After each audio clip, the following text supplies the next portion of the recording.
Chers amis, bonjour et quel bonheur de vous retrouver.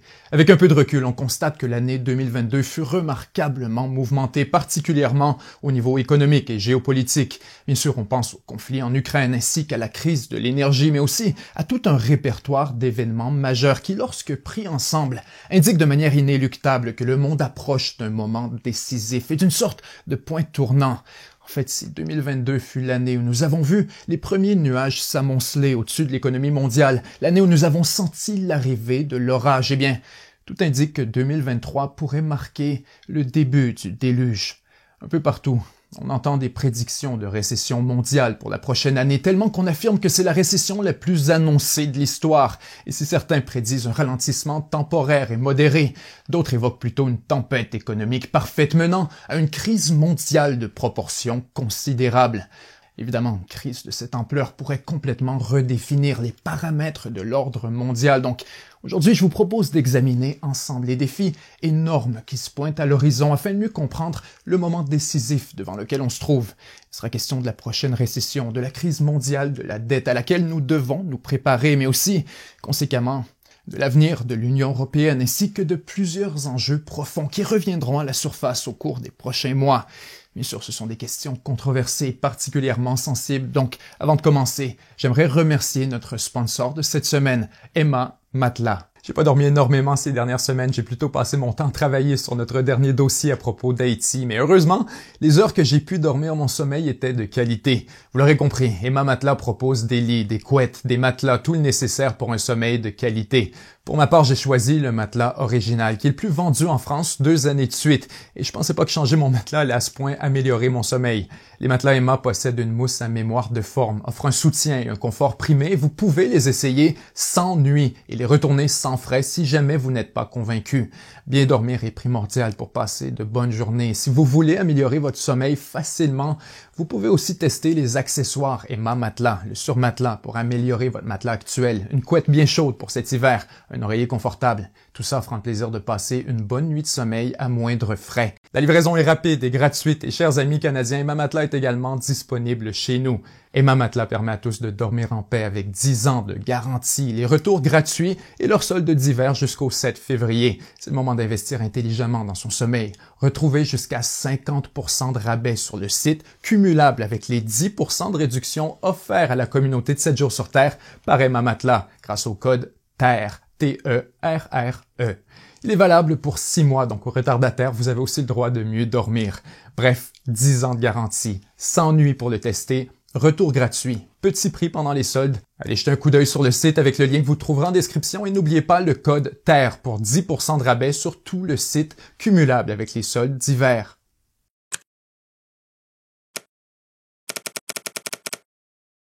Pour bien comprendre la situation et la sévérité des défis qui nous attendent, il faut d'abord dresser un portrait rapide du contexte actuel. D'abord, il y a bien sûr la guerre en Ukraine qui met énormément de pression sur les pays européens, notamment à travers la crise de l'énergie qui menace de se prolonger non pas pour plusieurs mois, mais bien pour plusieurs années. Ce qu'il faut comprendre, c'est que si l'Europe semble avoir évité le pire cet hiver, c'est un peu en raison des températures exceptionnellement clémentes à laquelle on assiste actuellement, alors que l'Europe connaît son hiver le plus doux depuis des années. Mais aussi, c'est grâce au remplissage des réserves durant l'été, alors que la Russie fournissait toujours du gaz et que Nord Stream était toujours fonctionnel. L'été 2023, le cycle de remplissage sera sérieusement affecté et Mère Nature pourrait se montrer moins généreuse qu'au cours de l'hiver 2022. Donc, déjà, les dirigeants européens annoncent que les prochains mois seront déterminants et que le véritable défi est encore à venir. Bien sûr, de nombreux gouvernements ont mis en place des mesures pour amortir l'impact, soit en augmentant la production d'énergie nationale, soit en trouvant de nouvelles sources d'approvisionnement. Alors, il faudra plusieurs années avant que la transition ne soit complétée. Et déjà, on observe qu'il y a des conséquences économiques énormes à la pauvreté énergétique. Les prix augmentent, les gens ont de moins en moins d'argent, mais surtout, les entreprises et les industries sont forcées de ralentir ou de suspendre leurs activités, alors qu'un nombre croissant d'entre elles réfléchissent carrément à déménager vers des pays moins touchés par la crise. Résultat, l'économie européenne est en chute libre alors que les exportations s'effondrent et qu'un peu partout, les budgets plongent dans le rouge. D'après les dernières données disponibles en un an pour la période de janvier à septembre, la balance commerciale de l'Union européenne est passée d'un excédent de 129 milliards d'euros à un déficit de 266 milliards. La dégringolade est aussi spectaculaire que terrifiante. En Allemagne, le gouvernement annonce déjà une récession pour 2023. Même chose au Royaume-Uni où on prédit ouvertement une des pires crises économiques de tous les pays riches et ce, sans parler bien sûr des questions très sérieuses quant à l'Italie, la France et l'Espagne. Pendant que la Banque mondiale prévient d'une cascade historique de défauts dans les pays en développement, le Fonds monétaire international s'attend à ce que le tiers de l'économie mondiale soit plongé en récession au cours de la prochaine année. Finalement, en Chine, disons que les choses ne sont guère mieux. La gestion pandémique draine encore massivement les revenus de l'État tout en faisant fuir l'investissement international au même moment où le pays est confronté à des sanctions douloureuses dans le secteur de la technologie ainsi qu'à l'effondrement graduel de son gigantesque secteur immobilier. Depuis des années, la Chine représente une des puissantes locomotives de l'économie mondiale. Or, tout indique qu'aujourd'hui, cette locomotive est en panne, alors que pour la première fois depuis 40 ans, la croissance de l'économie chinoise s'annonce égale ou même inférieure à la moyenne mondiale. Visiblement, il se produit quelque chose à l'échelle planétaire et l'ambiance est en train de changer. Or, pour réellement comprendre la trame de fond et pourquoi cette crise est particulière, il faut dépasser ces enjeux périphériques et se concentrer sur un tout autre aspect de la situation actuelle. Il est question bien sûr de l'inflation qui fait des ravages partout à travers le monde. En fait, dans plusieurs pays, elle dépasse déjà 10% et ça, c'est un énorme boulet pour l'économie mondiale car à mesure que les prix augmentent, les gens ont de moins en moins d'argent. Même chose pour les gouvernements et les entreprises. Donc, tout le monde a besoin d'aller en chercher un peu plus en augmentant les prix, en augmentant les taxes ou encore en demandant de meilleurs salaires. C'est parfaitement normal, mais ça entraîne de nombreux pays dans une spirale dangereuse alors que l'inflation engendre toujours plus d'inflation, menant ultimement à une phase terminale qu'on appelle l'hyperinflation. On dit phase terminale car jamais dans l'histoire une monnaie n'a survécu à un tel épisode. Pendant des mois, les banques centrales du monde entier ont affirmé que l'inflation serait temporaire et passagère et qu'elle était largement attribuable à des facteurs anecdotiques tels que la guerre en Ukraine, le retour au travail ou encore les problèmes dans la chaîne d'approvisionnement. Aujourd'hui, on réalise que c'est complètement faux. Que l'inflation est là pour rester, possiblement même jusqu'en 2025, car loin d'être causée par des circonstances temporaires, elle est surtout attribuable à des années d'expansion monétaire rendues possibles par les décisions de ces mêmes banques centrales qui ont délibérément maintenu les taux d'intérêt à des niveaux artificiellement bas afin de financer des gouvernements devenus trop endettés. Déjà, les banques centrales reconnaissent avec beaucoup d'embarras qu'elles se sont royalement trompées et qu'une correction majeure est maintenant nécessaire afin de traiter la maladie avant qu'elle n'entre en phase terminale. Le problème, c'est que l'antidote pourrait s'avérer aussi toxique et dangereux que la maladie elle-même. Pour vraiment briser le cercle vicieux de l'inflation, il existe un seul moyen, et c'est de se lancer dans une course effrénée afin de drainer l'argent du système en remontant rapidement les taux d'intérêt de manière à euthanasier l'économie. En fait, c'est ce qu'on appelle le traitement choc, car pratiquement chaque fois qu'on l'applique, l'économie plonge en récession en conséquence. 1970, 74, 80, 82, 2001, 2008, 2023. Chaque fois, la hausse des taux fut l'élément déclencheur de la récession. Déjà, on observe les premiers signes d'une forme de panique qui prend les airs d'un véritable sauve-qui-peut, alors que les marchés spéculatifs comme l'immobilier et la bourse ont connu un ralentissement majeur, faisant de 2022 la pire année depuis la crise financière de 2008. Les crypto-monnaies se sont largement effondrées depuis leur pic, alors que le secteur de la technologie est entré dans une profonde agonie qui touche notamment les géants de l'industrie tels que Meta, Amazon et Tesla. Et surtout ça était prévisible et d'une manière, c'est presque délibéré, alors que les banques centrales tentent de faire éclater la fameuse Everything Bubble. Il est normal que ceux qui ont profité de cette bulle soient aujourd'hui les plus vulnérables. C'est vrai pour les entreprises, les particuliers, mais aussi pour les États eux-mêmes. Ce qu'il faut comprendre, c'est que depuis plusieurs années, les taux d'intérêt maintenus artificiellement bas ont permis à plusieurs gouvernements d'accumuler des quantités absolument terrifiantes de dettes sans jamais s'inquiéter du prix des intérêts. Aujourd'hui, le manège tire à sa fin. Et en fait, voilà justement ce qui nous amène au dossier le plus important de 2023, celui qui marquera véritablement le début du déluge évoqué plus tôt, le déclenchement quasi inévitable d'une crise mondiale de la dette. Ça peut sembler tiré par les cheveux, mais en fait, des crises régionales de la dette se sont produites presque chaque fois où les taux sont montés trop rapidement. Dans les années 80, c'était l'Amérique latine. Dans les années 90, c'était l'Asie. Et après 2008, ce fut l'Europe. La raison est simple. Quand on augmente les taux d'intérêt, on augmente le prix de la dette, ce qui forcément pousse les pays les plus endettés, les plus vulnérables vers la faillite. On l'a vu avec le Mexique, l'Argentine, l'Islande, le Liban, on l'a presque vu avec la Grèce. Bref, la perspective d'une crise de la dette ne relève pas du tout de la science-fiction. C'est arrivé plusieurs fois. Et tout indique que ça arrivera plusieurs fois encore dans les prochaines années.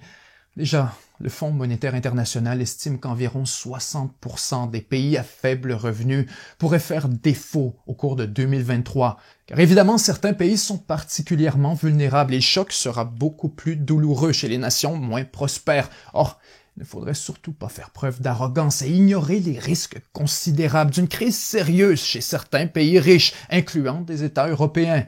En fait, tout indique que l'Union européenne est elle-même sur le point d'être précipitée dans une dangereuse crise de la dette qui forcera de nombreux États à faire le choix déchirant entre la faillite, la restructuration forcée ou la sortie de l'euro.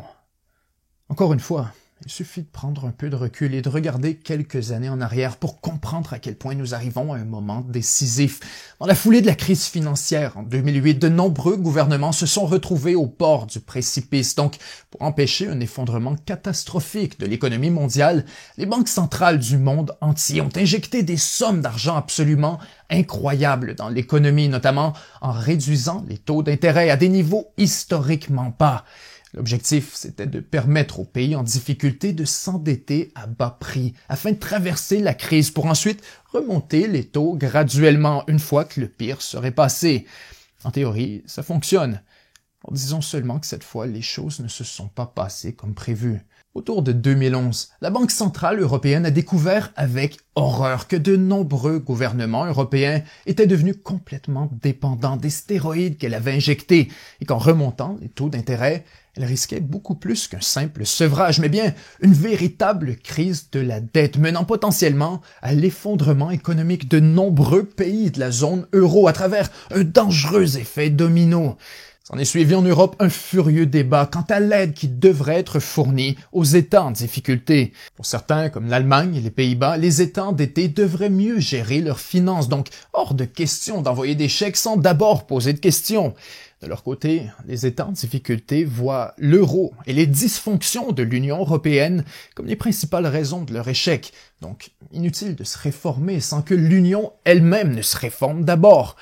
Certes, c'est un débat nécessaire, mais profondément controversé, donc pour éviter une fracture politique et même l'éclatement de la zone euro, la Banque centrale européenne a choisi de repousser la question à plus tard, en reculant sur la hausse des intérêts, afin de plutôt les réduire encore plus, jusqu'en territoire négatif, menant ici l'une des expériences monétaires les plus controversées de toute l'histoire financière, à une échelle absolument sans précédent.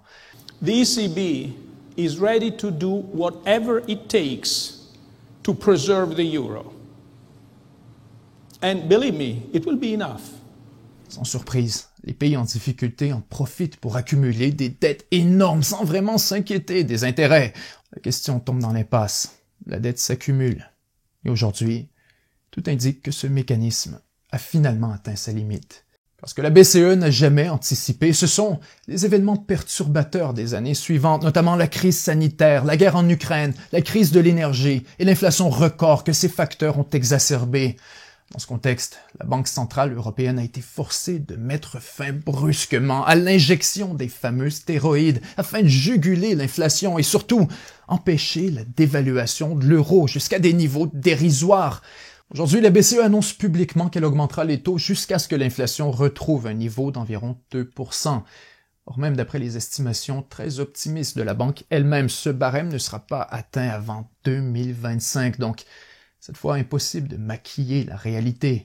Plusieurs pays supposément riches devront tout simplement reconnaître que la fête est terminée, que de nombreux services publics ne peuvent plus être assumés sans une augmentation considérable des taxes et des impôts, car l'illusion de prospérité rendue possible par l'endettement massif des dernières années n'est en fait rien de plus qu'une escapade à crédit qu'il faut maintenant rembourser. On pense à l'Italie, à l'Espagne, au Portugal, à la Grèce et à plusieurs autres. La dernière fois que des problèmes majeurs se sont présentés, les pays riches de l'Union, tels que l'Allemagne, ont joué un rôle essentiel pour calmer la crise en co-signant des emprunts avec les pays en difficulté. Cela dit, l'Allemagne a imposé des conditions sévères à sa collaboration, notamment à la Grèce, et l'épisode est devenu une bataille politique déchirante pour l'Union. Aujourd'hui, l'Allemagne est elle-même en difficulté alors que son modèle économique est profondément remis en question. Donc elle n'a ni la volonté, ni la capacité de jouer dans ce film à nouveau. On voit déjà se former à l'horizon les contours d'une nouvelle crise de l'euro, alors que les décideurs européens refusent d'aborder ces questions aussi inconfortables qu'existentielles. En fait, on apprend par des fuites dans les médias que la BCE a toujours profondément la tête dans le sable, alors qu'elle continue discrètement de financer les dettes de l'Espagne, de l'Italie, du Portugal et de la Grèce, en utilisant les profits réalisés sur les dettes de la France, de l'Allemagne et des Pays-Bas. Si c'est vrai, c'est absolument terrifiant. Et éventuellement, le château de cartes va s'effondrer. En théorie, les pays comme le Japon, le Canada, le Royaume-Uni et les États-Unis n'ont virtuellement aucune chance de manquer d'argent pour rembourser leurs dettes, puisqu'ils peuvent simplement imprimer l'argent nécessaire. Pour ce qui est de l'euro, aucun pays ne peut en imprimer à sa guise. Tous sont à la merci des décisions de la BCE. Donc, non seulement les frustrations causées par les déséquilibres et les inégalités sont inévitables, mais encore pire, il existe un risque bien réel de littéralement manquer d'argent. Et si ce à quoi on pourrait assister en 2023, c'est carrément au début de la fin pour la forme actuelle de l'Union européenne. L'option 1, c'est une réforme profonde de l'Union afin de consolider encore plus de pouvoir entre les mains de Bruxelles.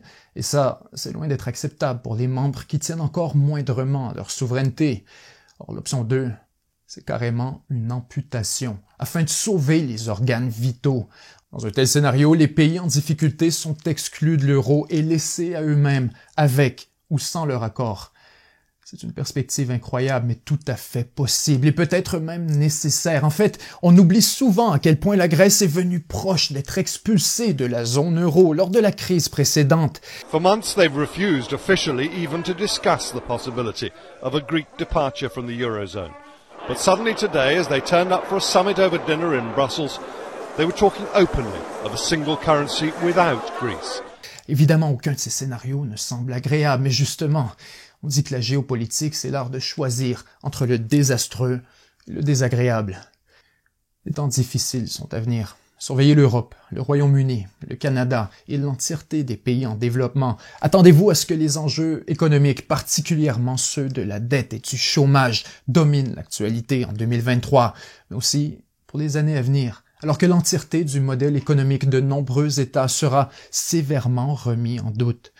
La menace d'une crise de la dette est loin d'affecter seulement les gouvernements nationaux. Ça touche tous ceux qui sont devenus dépendants du crédit facile, incluant les gouvernements locaux, les entreprises et bien sûr les particuliers. Chers amis, soyez forts, soyez prêts et surtout gardez espoir que peu importe la sévérité de l'orage, après le déluge, revient toujours la lumière.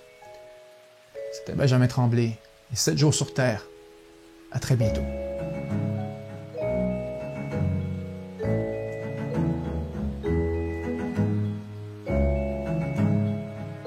Chers amis, je vous remercie infiniment d'avoir été là et c'est toujours un plaisir de passer un moment avec vous. Un merci particulier à chacun de nos membres exclusifs puisque c'est surtout grâce aux contributions mensuelles du public si nous pouvons produire du contenu de qualité, traiter d'enjeux plus complexes et controversés. Pour devenir membre et profiter en direct d'une revue de presse d'1 heure à chaque semaine, rendez-vous au 7jourssurterre.com/abonnement. N'oubliez pas de jeter un coup d'œil au prix réduit d'Emma Matelas pour les soldes d'hiver. C'est le moment d'investir dans votre sommeil. Cliquez sur le lien dans la description et utilisez le code TERRE pour profiter d'une réduction supplémentaire.